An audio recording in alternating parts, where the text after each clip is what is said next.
ஹிமாச்சல் பிரதேஷுடைய காங்க்ரா மாவட்டத்தில் உள்ள ஒரு சின்ன கிராமம் தான் பனூரி. இந்த பனூரி கிராமத்தில் அரசாங்கத்தோட ஒரு சின்ன பிரைமரி ஸ்கூல் இருக்குது. 1970களில் பனூரி பிரைமரி ஸ்கூலில் இப்போ இருக்கிற அளவுக்கு போதுமான வசதிகள் எதுவும் இல்லாமல் இருந்துச்சு. 1970 காலகட்டத்தில் இந்த ஸ்கூலில் படித்த ஸ்டூடெண்ட்ஸுக்கு ப்ராப்பரான யூனிஃபார்ம் எதுவும் இல்லை, உட்கார்றதுக்கு பெஞ்சஸ் எதுவும் இல்லை. ஸ்டூடெண்ட்ஸ் எல்லாம் சாக்கை விரித்து போட்டு அது மேலே உட்காந்து தான் படித்தாங்க. இந்த பனூரி பிரைமரி ஸ்கூலில் சுதீர் குமார் அப்படிங்கிற ஒரு சின்ன பையன் படிச்சுக்கிட்டு இருந்தார். ப்ரில்லியண்ட்டான ஸ்டூடெண்ட்டாக இருந்த சுதீர் சாக்கில் உட்காந்து கிளாஸை கவனிச்சுக்கிட்டு இருக்கும்போதெல்லாம் அவங்க ஸ்கூல் வழியாக அவருடைய வயசில் உள்ள சில பசங்க டை, ஷூ, நீட் அண்ட் க்ளீனான யூனிஃபார்ம் எல்லாம் போட்டுக்கிட்டு போகிறத கவனிச்சுக்கிட்டே இருந்தார். டிப்டாப்பாக ட்ரெஸ் பண்ணிட்டு போகிற அந்த பசங்கள்லாம் யார் அப்படிங்கிற கேள்வி அவருக்குள்ளே எழுந்தது. சுதீர் குமாரோடைய அப்பா ரூலியாராம் இந்தியன் ஆர்மியில் சோல்ஜராக இருந்தார். லீவுக்கு ஊருக்கு வந்திருந்த சுபேதார் மேஜர் ரூலியாராம் கிட்ட தினமும் டிப்டாப்பாக ட்ரெஸ் பண்ணிட்டு போகிற அந்த பசங்களை பற்றி சொல்லி அவங்க யாருன்னு கேட்குறாரு சுதீர் குமார். அந்த பசங்க எல்லாம் ஆர்மி ஸ்கூல் ஸ்டூடெண்ட்ஸ்னும் பிற்காலத்தில் அவங்க தான் ஆர்மியில் ஆஃபீஸராக வருவாங்கன்னு சொல்கிறாரு ரூலியாராம். அந்த ஸ்கூலில் படித்தா ஆர்மி ஆஃபீஸராக முடியும்னு அவங்க அப்பா சொன்னதை கேட்டதும் தானும் எப்படியாவது அந்த ஸ்கூலில் சேர்ந்து படித்து ஆர்மி ஆஃபீஸர் ஆகணும்னு முடிவு பண்ணுற சுதீர் குமார் அவரையும் ஆர்மி ஸ்கூலில் சேர்த்து விட சொல்லி அவங்க அப்பா கிட்ட சொல்கிறாரு. இதை கேட்குற சுபேதார் மேஜர் ரூலியாராம், ஆர்மி ஸ்கூலில் சேர என்ட்ரன்ஸ் எக்ஸாமை கிளியர் பண்ணணும், கஷ்டப்பட்டு படித்தா தான் உன்னால் அந்த எக்ஸாமை கிளியர் பண்ண முடியும், கஷ்டப்பட்டு படி அப்படின்னு சொல்கிறாரு. இதை கேட்டனையிலேருந்து முழு கவனத்தோட கஷ்டப்பட்டு படித்து ஆர்மி ஸ்கூல் என்ட்ரன்ஸ் எக்ஸாமை கிளியர் பண்ணுறாரு சுதீர். எந்த யூனிஃபார்மை பார்த்து ஒரு காலத்தில் ஏற்கப்பட்டாரோ அதே யூனிஃபார்மை போட்டுக்கிட்டு சுஜன்பூர் தீராவில் உள்ள சைனிக் ஸ்கூலை அட்டென்ட் பண்ணுறாரு சுதீர். ஹிந்தி மீடியம் ஸ்கூலில் இருந்து இங்கிலீஷ் மீடியம் ஸ்கூலுக்கு போனதுனால ஆரம்ப காலத்தில் இங்கிலீஷில் கொஞ்சம் பின்தங்கி இருந்தார் சுதீர். டியூஷன் வைக்கிற அளவுக்கு அவருடைய குடும்பத்துக்கு வசதி இல்லைன்னு சுதீருக்கு நல்லாவே தெரியும். அதனால் அவருடைய பேரண்ட்ஸுக்கு தொல்லை கொடுக்காம அவரே கஷ்டப்பட்டு படித்து இங்கிலீஷ்லேயும் நல்ல நாலேஜாக கெயின் பண்ணிக்கிறாரு. ஸ்கூல் படிக்கிறப்போ படிப்பில் மட்டும் இல்லாமல் ஸ்போர்ட்ஸ்லேயும் சிறந்து விளங்கினார் சுதீர் குமார். சுதீர் அவர்களுக்கு ஆர்மியில் சேரணும் அப்படிங்கிற எண்ணம் சின்ன வயசுலேயே இருந்துச்சு. சைனிக் ஸ்கூலில் படித்த காலத்தில் இந்த எண்ணம் இன்னும் பல மடங்கு அதிகமாச்சு. ஸ்கூல் படித்து முடித்ததும் ஆர்மியில் சேர்றதுக்கான முதல் படியாக என்டிஏ எக்ஸாம்ஸை அட்டன் பண்ணுற சுதீர் ஃபர்ஸ்ட் அட்டம்ப்ட்லேயே அந்த எக்ஸாமை கிளியர் பண்ணுறாரு. ஆனால் என்டிஏவோட ஃபிசிக்கல் டெஸ்ட்டில் மேஜர் சுதீர் அவர்களுக்கு ஒரு பெரிய பிரச்சனை ஏற்படுது. சுதீர் குமார் ஏழ்மையான குடும்பத்தை சேர்ந்தவர். ரொம்ப சத்தான சாப்பாடெல்லாம் அவருக்கு கிடைக்கிறது கஷ்டம். அதனால் ஃபிசிக்கல் டெஸ்ட்டுக்கு வர வசதியான வீட்டு பசங்களோட கம்பேர் பண்ணும்போது சுதீர் அவர்களுடைய ஃபிசிக்கல் கண்டிஷன் கொஞ்சம் கம்மியாக இருந்துச்சு. இந்த பிரச்சனையை அவருடைய ஹார்ட் ஒர்க் மூலமாக ஈடுகட்டினார் சுதீர். பல மணி நேரம் கடுமையாக ட்ரெயின் பண்ணி அவருடைய ஃபிசிக்கல் ஃபிட்னஸை இம்ப்ரூவ் பண்ணி என்டிஏ ஃபிசிக்கல் டெஸ்ட்டை சக்ஸஸ்ஃபுல்லாக கிளியர் பண்ணினார். 1984 கடக்வாஸ்லாவில் உள்ள நேஷனல் டிஃபென்ஸ் அகாடமியில் இணைஞ்சார் சுதீர். 3 வருஷ கடுமையான ட்ரைனிங்க்கு அப்புறம் 30 மே 1987 அன்னைக்கு என்டிஏலேருந்து பாஸ் அவுட் ஆன சுதீர் அடுத்த கட்ட ட்ரைனிங்காக டெஹ்ராடனில் இருக்கிற இந்தியன் மிலிட்ரி அகாடமிக்கு போனார். ஐஎம்ஏல கரியப்பா பெட்டாலியன் சங்க்ரோ கம்பெனியில் இருந்த சுதீர் எந்த பிரச்சனையும் இல்லாமல் ஐஎம்ஏ ட்ரைனிங்கை சக்ஸஸ்ஃபுல்லாக கம்ப்ளீட் பண்ணினார். 11 ஜூன் 1988 சுதீர்குமார் அவர்களுடைய கனவு நிறைவேறின நாள். ஏன்னா அன்னைக்கு தான் இந்தியன் ஆர்மியோட ஜாட் ரெஜிமெண்ட்டுடைய 4th பெட்டாலியனில் 2nd லெஃப்டினண்ட்டாக இணைஞ்சார் சுதீர். கமிஷன் ஆனதும் டெஹ்ராடூனில் போஸ்ட் ஆன சுதீர் அதுக்கப்புறம் இந்தியாவுக்கு உள்ளேயும் இந்தியாவுக்கு வெளியிலையும் பல இடங்களில் போஸ்ட் ஆனார். ஆர்மியில் இணைஞ்சதும் பல கவுண்டர் இன்சர்ஜென்சி ஆப்ரேஷன்ஸில் ஈடுபட்டார் சுதீர். அப்படி அவர் செஞ்ச ஒரு கவுண்டர் இன்சர்ஜென்சி ஆப்ரேஷனில் 9 பேரா ISF கூட இணைஞ்சு செயல்படுற வாய்ப்பு அவருக்கு கிடைச்சிது. 9 பேரா ISF வீரர்கள் ஆப்ரேட் பண்ணுற ஸ்டைல், அவங்க எடுக்கிற ரிஸ்க், இது எல்லாமே சுதீர் அவர்களுக்கு ரொம்ப பிடிச்சி போகுது. அதனால் பேரா ISFல இணைய முடிவு பண்ணி 9 பேரா ISF உடைய ப்ரொபேஷனை அட்டன் பண்ணுறாரு சுதீர். ரொம்பவே டஃப்பான அந்த ப்ரொபேஷனை சக்ஸஸ்ஃபுல்லாக கம்ப்ளீட் பண்ணி 1990 9 பேரா ISFல தன்னை இணைச்சிக்கிட்டாரு. 9 பேரா ISF எப்போவுமே காஷ்மீரில் போஸ்ட் ஆகியிருக்கிற ஒரு யூனிட். அதனால் 9 பேரா ISFை சேர்ந்த சுதீர் காஷ்மீரோட பல பகுதிகளில் சர்வ் பண்ணினார். இந்த காலகட்டத்தில் பல கவுண்டர் இன்சர்ஜென்சி ஆப்ரேஷன்ஸை லீட் பண்ணி சக்ஸஸ்ஃபுல்லாக செஞ்சு முடித்தார் சுதீர். இந்த ஆப்ரேஷனில் சுதீர் அவர்கள் எடுக்கிற ரிஸ்க்கை பார்த்து அவருடைய உயர் அதிகாரிகள், அவருடைய நண்பர்கள், அவருடைய டீம்மேட்ஸ் எல்லாம் இவ்வளோ ரிஸ்க் எடுத்திங்கன்னா அது ஆபத்தில் தான் போய் முடியும், இனிமேல் இவ்வளோ ரிஸ்க் எடுக்காதீங்க அப்படின்னு சுதீர் அவர்களுக்கு அட்வைஸ் பண்ணுறாங்க. இந்த அட்வைஸை கேட்கும் போதெல்லாம் I won't die in an accident or die of any disease. I will go down in glory அப்படின்னு சொல்லுவார் major Sudhir. High risk counter terror ஆப்ரேஷன்ஸை லீட் பண்ணுறதோட மட்டும் இல்லாமல் பலவிதமான மிலிட்ரி கோர்சஸ் அட்டன் பண்ணி அவருடைய திறமையை வளர்த்துக்கிட்டே இருந்தார் சுதீர். இது மட்டும் இல்லாமல் உலகத்தோட ஹையஸ்ட் பேட்டில் ஃபீல்டான சியாச்சினில் 6 மாதம் லென்த் உள்ள 2 டேர்மை சர்வ் பண்ணினார் சுதீர். சுதீர் அவர்கள் சர்வ் பண்ண காலகட்டத்தில் சியாச்சினில் இப்போ இருக்கிற அளவுக்கெல்லாம் வசதிகள் எதுவும் இல்லை. அப்படி இருக்கும்போதே அங்கே 2 டேர்ம் சர்வ் பண்ணியிருந்தார் மேஜர் சுதீர். இது மூலமாக அவருக்கு சேலஞ்சஸ்னால் எவ்வளோ பிடிக்கும் அப்படிங்கிறத நம்ம புரிஞ்சுக்கலாம். காஷ்மீருடைய ரஜோரி மாவட்டத்தில் உள்ள கண்டி அப்படிங்கிற கிராமத்தில் மேஜர் சுதீர் அவர்களுடைய தலைமையில் ஜூலை 1993 இந்தியன் ஆர்மி ஒரு கவுண்டர் இன்சர்ஜென்சி ஆப்ரேஷனை செஞ்சாங்க. இந்தியன் ஆர்மியோட இந்த சக்ஸஸ்ஃபுல்லான கவுண்டர் இன்சர்ஜென்சி ஆப்ரேஷனில் மேஜர் சுதீர் மட்டும் 3 கொடூரமான பயங்கரவாதிகளை எலிமினேட் பண்ணார். இந்த ஆப்ரேஷனுக்காக மேஜர் சுதீர் அவர்களுக்கு சேனா மெடல் வழங்கப்பட்டுச்சு. செப்டம்பர் 1993 ஜம்மு அண்ட் காஷ்மீரோட கிஸ்த்வர் ரீஜனில் உள்ள பிரம்மா 2 பீக்கோட உச்சிக்கு போகிற ஒரு மிஷனை இந்தியன் ஆர்மி செஞ்சாங்க. இந்த மிஷனில் மேஜர் சுதீர் கலந்துக்கிட்டார். மோசமான வானிலையிலையும் சவாலான சூழ்நிலைகள்லையும் வீரர்களை ட்ரெயின் பண்ணுற விதமாக இந்த ஆர்ம்ட் அண்ட் ஃபைட்டிங் எக்ஸ்பெடிஷனை செஞ்சாங்க இந்தியன் ஆர்மி. ரொம்பவே டஃப்பான இந்த எக்ஸ்பெடிஷனில் கலந்துக்கிட்டு அதை சக்ஸஸ்ஃபுல்லாக செஞ்சு முடிச்சதுக்காக மேஜர் சுதீர் அவர்களுக்கு பார் 2 சேனா மெடல், அதாவது 2வது சேனா மெடல் கிடைச்சிது. ஆர்மியில் சேர்ந்த சில வருஷங்கள்லேயே மலைப்பாங்கான இடங்கள், அடர்ந்த காடுகள்னு எல்லா விதமான டெரைன்ஸ்லையும் ஹை ரிஸ்க்குள்ள கவுண்டர் இன்சர்ஜென்சி ஆப்ரேஷன்ஸை செய்கிறதுல எக்ஸ்பர்ட் ஆகியிருந்தார் மேஜர் சுதீர். காஷ்மீர் மக்களுடைய ட்ரெடிஷ்னல் ட்ரெஸ்ஸை போட்டுக்கிட்டு ஒரு சிவிலியன் மாதிரி அடர்ந்த காடுகளுக்குள்ளே பேட்ரோல் போய் அந்த காடுகளில் பதுங்கியிருக்கிற பல பயங்கரவாதிகளை சர்ப்ரைஸ் அட்டாக் மூலமாக அழிச்சிருக்காரு மேஜர் சுதீர். மேஜர் சுதீரோட பேரை கேட்டாலே பயங்கரவாதிகள் பயந்து ஓடின சம்பவங்கள் எல்லாம் அந்த காலகட்டத்தில் நடந்திருக்கு. மேஜர் சுதீரோட ஆப்ரேட்டிங் ஸ்டைல், அவருடைய டாக்டிக்ஸ், அவர் எடுக்கிற ரிஸ்கை எல்லாம் பார்த்து மேஜர் சுதீர் அவர்களை ராம்போ அப்படின்னு அவருடைய டீம்மேட்ஸ் கூப்பிட ஆரம்பித்தாங்க. கொஞ்ச நாளில் ராம்போ அப்படிங்கிற இந்த பேர் மேஜர் சுதீர் அவர்களுடைய நிக்நேமாக மாறிடுச்சு. மேஜர் சுதீர் அவர்களுடைய புகழ் காஷ்மீர்லேருந்து டெல்லியில் இருக்கிற ஆர்மி ஹெட் குவார்ட்டர்ஸ் வரைக்கும் பரவி இருந்துச்சு.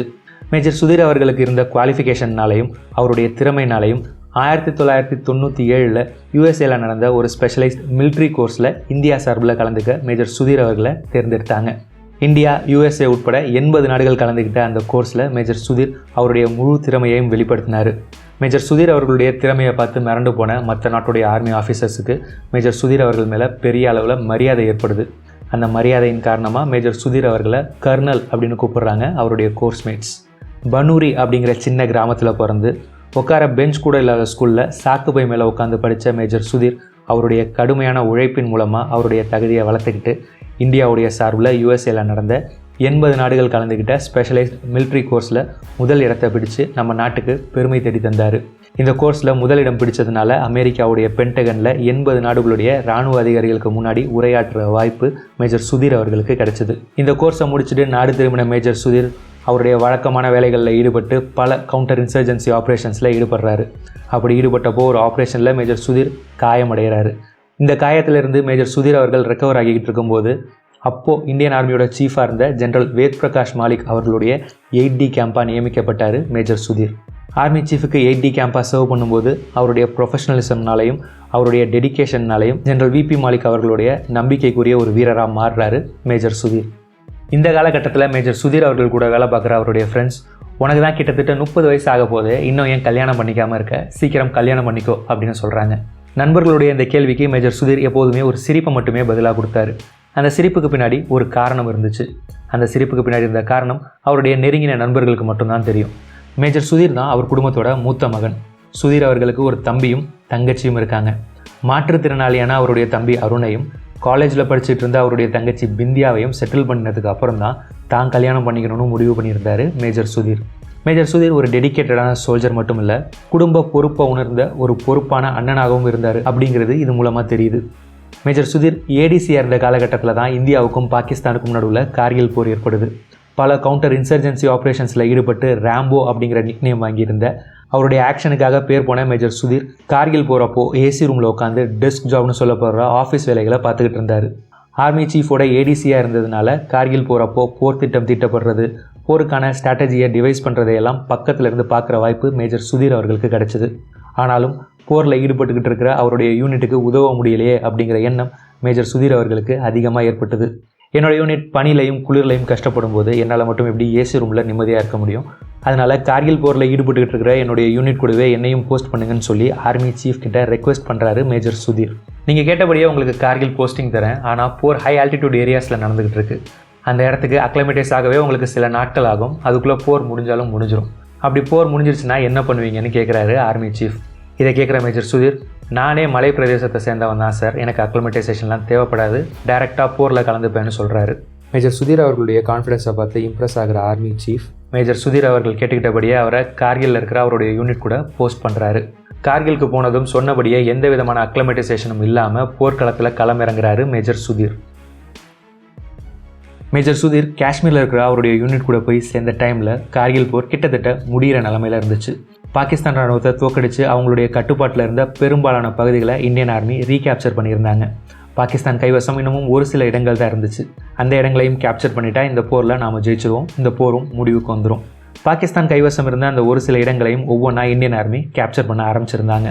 அந்த வகையில் பாகிஸ்தான் ராணுவத்துடைய கட்டுப்பாட்டில் இருந்த ஜூலு ஸ்பர் காம்ப்ளெக்ஸுங்கிற முக்கியத்துவம் வாய்ந்த ஒரு மலைப்பகுதியை கேப்சர் பண்ண முடிவு பண்ணுறாங்க Indian army. Zulu spur complex பாகிஸ்தானோட 19 ஃப்ரண்டியர் ஃபோர்ஸ் ரெஜிமெண்ட்டுடைய கட்டுப்பாட்டில் இருந்துச்சு.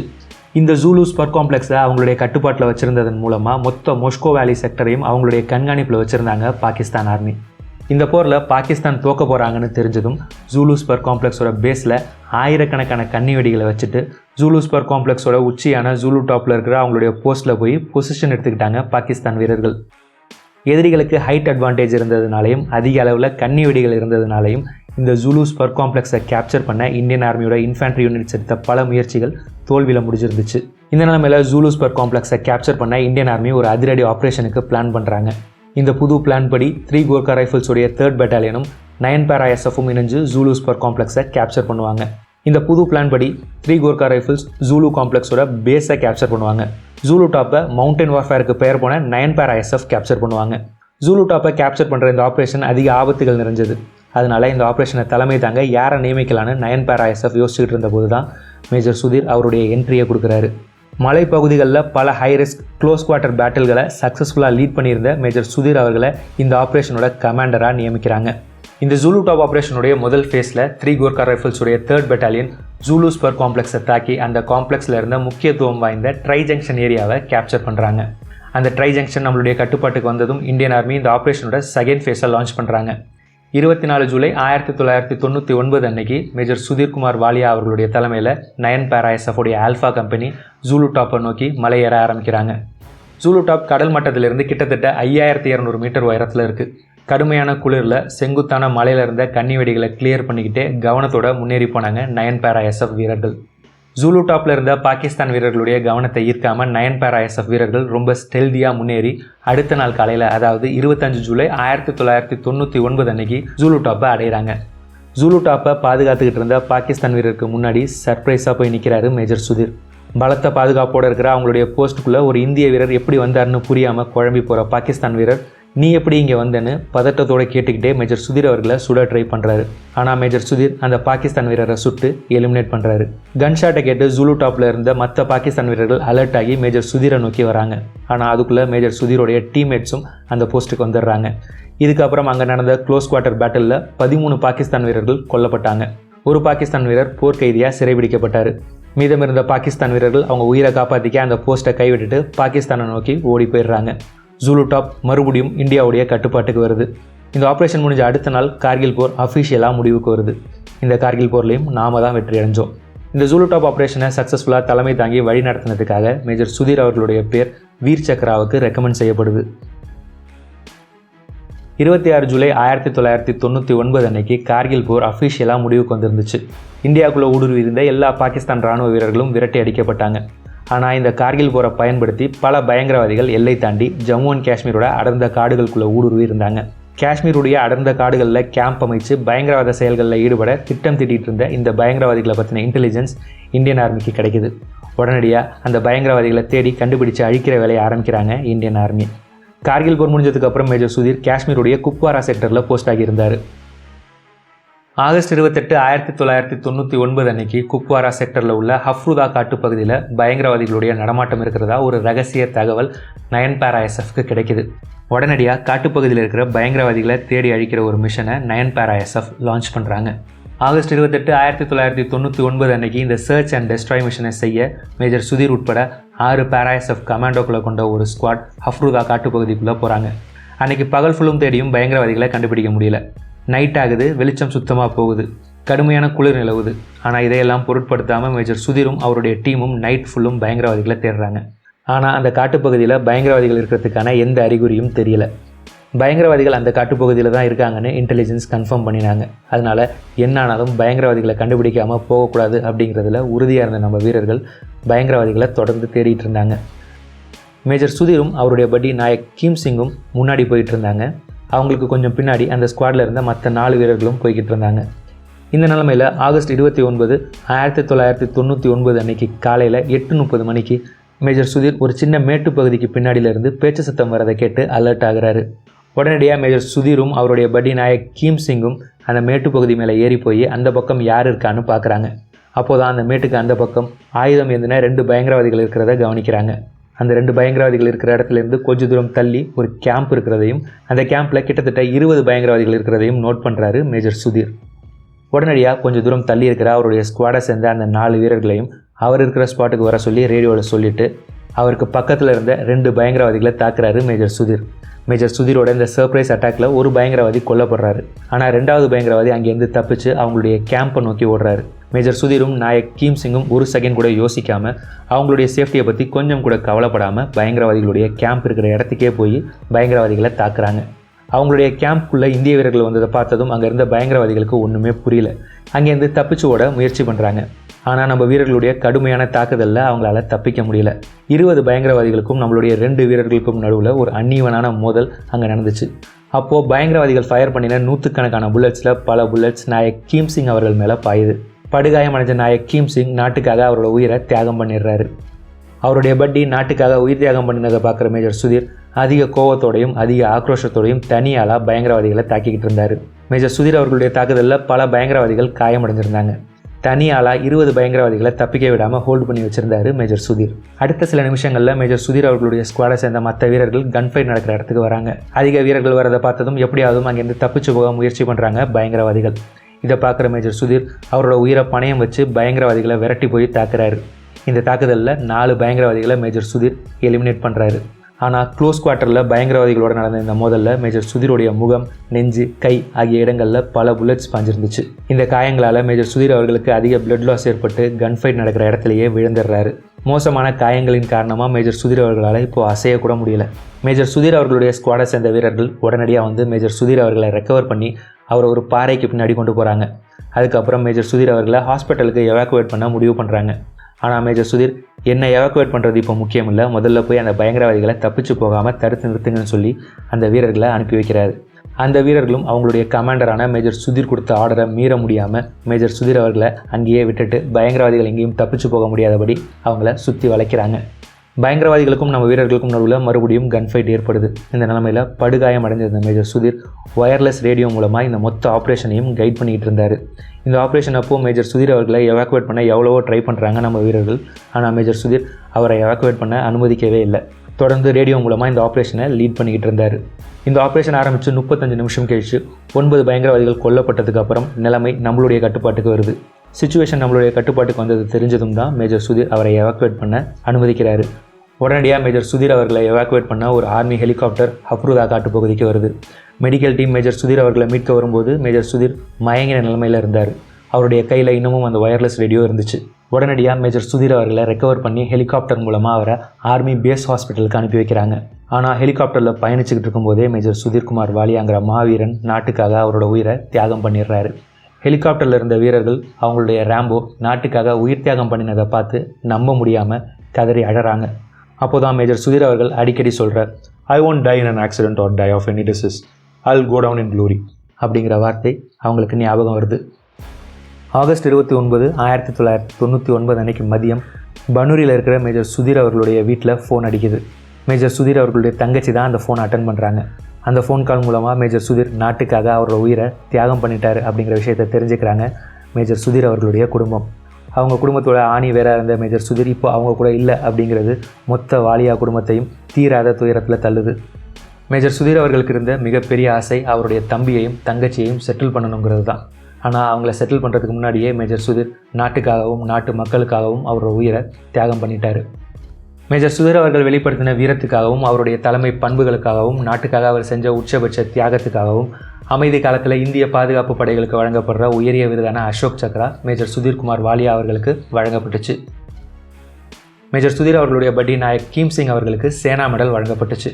பொதுவாக ஒரு இராணுவ வீரருடைய ஸ்டோரி ஆர்மியில் சேரணும்னு ஆசைப்படுறவங்கள தான் இன்ஸ்பயர் பண்ணும். ஆனால் மேஜர் சுதீர் அவர்களுடைய ஸ்டோரி ஏழ்மையான நிலையிலிருந்து பெரிய இலக்குகள் அடையணும்னு நினைக்கிற எல்லாரையும் இன்ஸ்பயர் பண்ணும்.